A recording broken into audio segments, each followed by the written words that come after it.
உங்கள் வாழ்வை வாழ. Cheers, a senior living by Casa Grande. Life begins at 50. பிடிக்காத ஒன்றிய அரசு தமிழ்நாட்டுக்கு இன்னைக்கு பல்வேறு வகையில தொந்தரவுகளை கொடுத்துட்டு இருக்கிறாங்க. நிதி உரிமை, கல்வி உரிமை, மொழி உரிமைன்னு ஒவ்வொரு உரிமையா மாநில உரிமைகளா படிச்சுட்டு இருக்கிறாங்க. இப்ப கூட பாத்தீங்கன்னா சமீபத்துல மகளிருடைய பொருளாதார வளர்ச்சிக்கு பெரிதும் துணை நிற்கின்ற 100 நாள் வேலை வாய்ப்பு திட்டத்தை ஒன்றிய அரசு செஞ்சுட்டு இருக்கு. அதற்கும் நம்முடைய தலைவர், நம்முடைய முதலமைச்சர் தான் இன்னைக்கு குரல் கொடுத்துட்டு இருக்கிறார். சமீபத்தில் குஜராத்ல பேசின ஒன்றிய அமைச்சர் திரு அமித்ஷா அவர்கள், நாங்க இன்னைக்கு பீகார்ல ஜெயிச்சிட்டோம், அடுத்து எங்களுடைய டார்கெட் தமிழ்நாடு அப்படின்னு தமிழ்நாட்டுக்கு ஒன்றிய உள்துறை அமைச்சர் அமித்ஷா அவர்கள் வார்னிங் கொடுக்கிறார், பயமுத்த பார்க்கிறார்.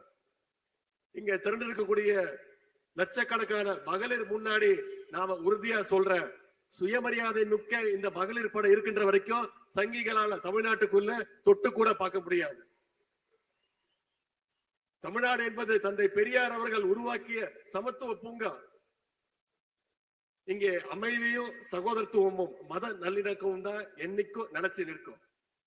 இந்த அமைதி பூங்காவுக்குள்ள அத்துமீறி நுழையணும்னா பாசிச சங்கில் நினைச்சாங்கன்னா அவங்கள எப்படி விரட்டி அடிக்கணும்ன்ற அந்த ட்ரிக்கு நம்முடைய தலைவர் அவர்களுக்கு தெரியும். தமிழ்நாட்டுடைய அமைதியை சீர்குலைக்க ஒருபோதும் நாம் அனுமதிக்க மாட்டோம். பாசிச சக்திகளுக்கு சலாம் போட்டு தமிழ்நாட்டுடைய கதவுகளை திறந்துவிட நாம ஒன்னும் அண்ணா திமுக கிடையாது. அண்ணா உருவாக்குற திராவிட முன்னேற்ற கழகம், கலைஞர் வளர்த்தெடுத்த திராவிட முன்னேற்ற கழகம், தலைவர் அவர்களால் வழிநடத்தப்படுகின்ற திராவிட முன்னேற்ற கழகம். ஆகவே பாசிஸ்டுடைய பாட்சா என்னைக்கும் தமிழ்நாட்டில் பலிக்கவே பலிக்காது. உடன்பிறப்புகள் விட மாட்டாங்க. பாசிஸ்டுகள் இன்னைக்கு பழைய அடிமைகள், புதிய அடிமைகள் எத்தனை பேரை கூட்டிட்டு வந்தாலும் தமிழ்நாடு என்னைக்குமே தலைவர் சொல்வது மாதிரி டெல்லிக்கு அவுட் ஆஃப் கண்ட்ரோல் தான். இன்னைக்கு நம்முடைய தலைவர் அவர்கள் கழகத்துடைய துணை பொதுச் செயலாளர் அத்தை கனிமொழி கருணாநிதி அவங்க தலைமையில ஒரு குழு அமைச்சிருக்கிறாங்க, தேர்தல் அறிக்கை தயாரிப்பு குழு. அந்த குழு தமிழ்நாடு முழுக்க பயணிச்சு மக்களை சந்திச்சு அவங்களுடைய கோரிக்கைகள், குறிப்பா மகளிருடைய தேவைகள் எல்லாம் உணர்ந்து அறிக்கையை தயாரிக்க இருக்கிறாங்க.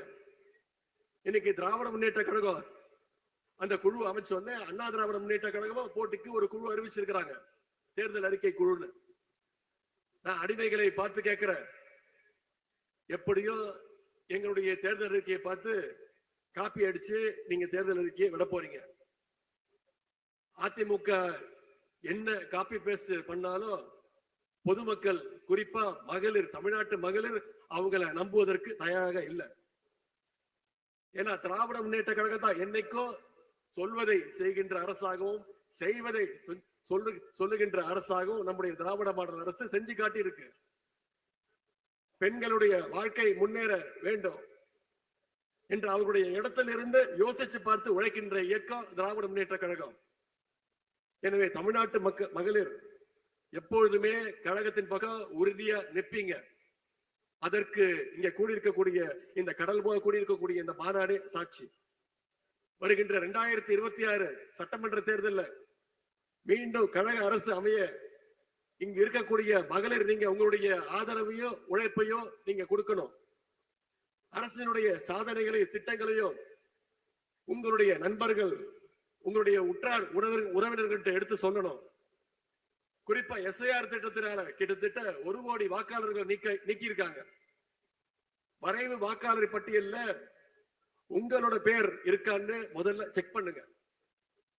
உங்க பேர் மட்டும் இல்ல, உங்களுடைய குடும்பத்தினர் பேரு, உங்களுக்கு தெரிஞ்சவங்க, உங்களுடைய நண்பர்கள் பேரெல்லாம் இருக்கான்னு செக் பண்ணுங்க. ஒருவேளை இல்லைன்னா கழகத்துடைய BLA 2க்களை அணுகி உங்களுடைய பெயர்களை சேர்ப்பதற்கான அந்த விண்ணப்ப படிவங்களை நீங்க கொடுக்கணும். வருகின்ற ஜனவரி 18ஆம் தேதி வரைக்கும் நமக்கு நேரம் இருக்கு.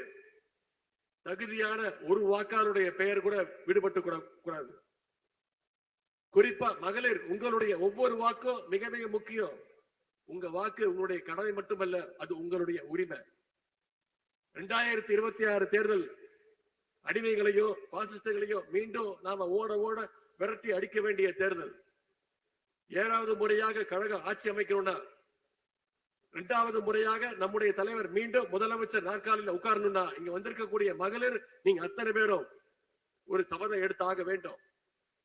அடுத்த 100 நாட்கள் களத்துல இறங்கி அந்த பிரச்சாரத்தை தமிழ்நாட்டு மக்கள் ஏன் உதயசூரியன் சின்னத்திற்கு நம்முடைய தலைவர் தலைமையிலான அந்த கூட்டணிக்கு வெற்றி பெற வைக்க வேண்டும் என்ற அந்த பிரச்சாரத்தை மக்கள் மத்தியில் நீங்கள் கொண்டு போய் சேர்க்க வேண்டும்.